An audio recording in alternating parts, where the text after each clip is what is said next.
Locals say they welcome the findings against Ace Magashule and Mosebenzi Zwane. The report recommends that the pair be prosecuted for their role in the Vrede dairy farm saga, which saw millions meant for emerging black farmers being siphoned. Newsroom Africa's Dumalo Muthaudi is live for us tonight in Harrismith. Dumalo, of course, you've had the opportunity of spending time with residents in Vrede. They really are the ones that have borne the brunt of what took place in state capture because they never ultimately benefited from that project. What have they had to say about the identification of Mosebenzi Zwane and Ace Magashule as having been central to the demise of that project?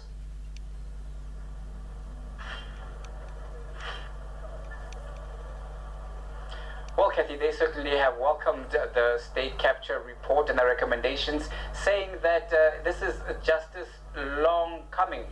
They believe that without the interventions of both Mosebenzi Zwane and Ace Magashule, that life would have been different in terms of how the Vrede Dairy Farm project had played out. It only came to change as of earlier this year when the current Free State Premier, that will be Sisin Dombela, relaunched and rebranded the project and identified several beneficiaries, 65 of them, if I am correct, and those people have now essentially become instant millionaires, and they are now tasked as beneficiaries and board members per se of that particular project, and things are starting to turn around. But for the residents of Estina and other areas, I spent time also in Ndabazwe in Harrismith, not far from here, saying that watching, they feel that this is vindication, because for many years residents are saying that they felt that their cries have been falling on deaf ears, and that under Mosebenzi Zwane and Ace Magashule, they felt that there was a culture of basically not of being above the law, and that the report now calling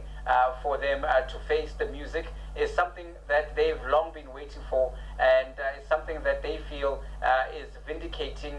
all their cries for justice. Of course, we do know that Ace Magashule is currently fighting corruption charges in the asbestos roof saga, but as for Mosebenzi Zwane, residents are saying that they feel that the law enforcement agencies should fast track their attempts to try and bring him to book as the various court processes play out with relation to the state capture commission's findings in the previous reports, and particularly when it comes to the Free State. What hope do they have that the recommendations of the inquiry will be implemented as set out by Judge Zondo?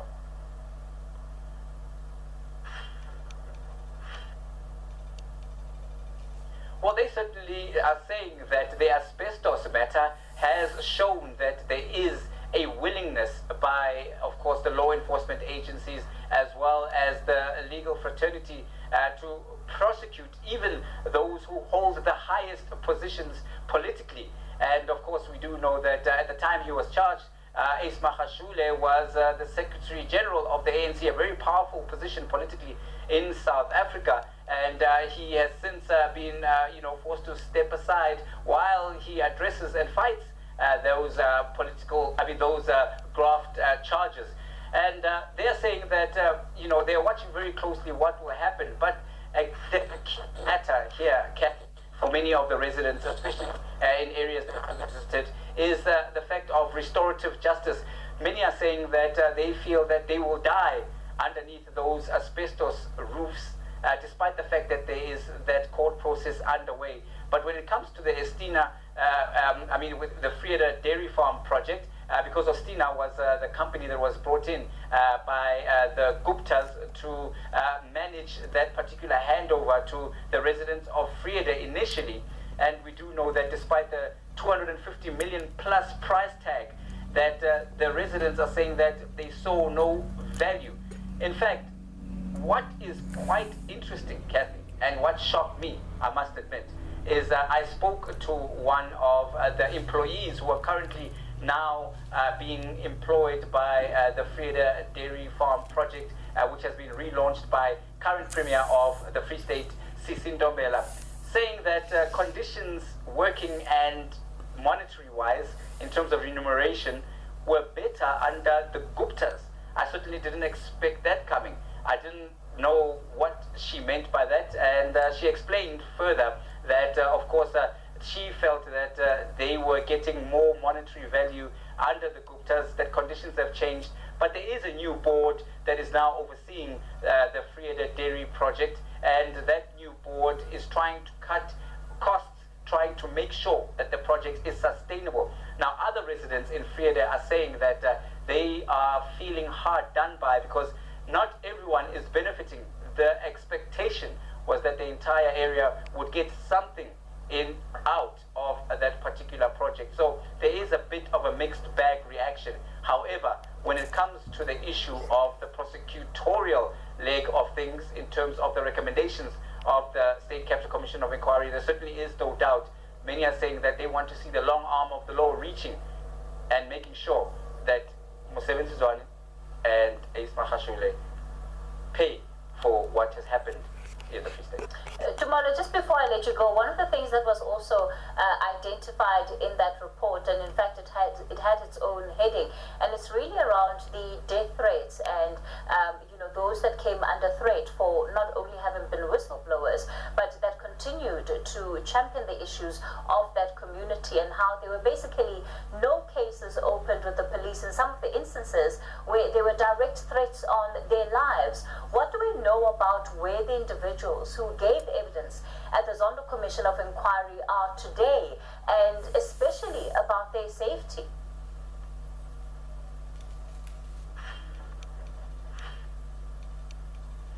Well, as far as those individuals are concerned, a little bit of disappointment because they still live under a cloud of fear. They are still in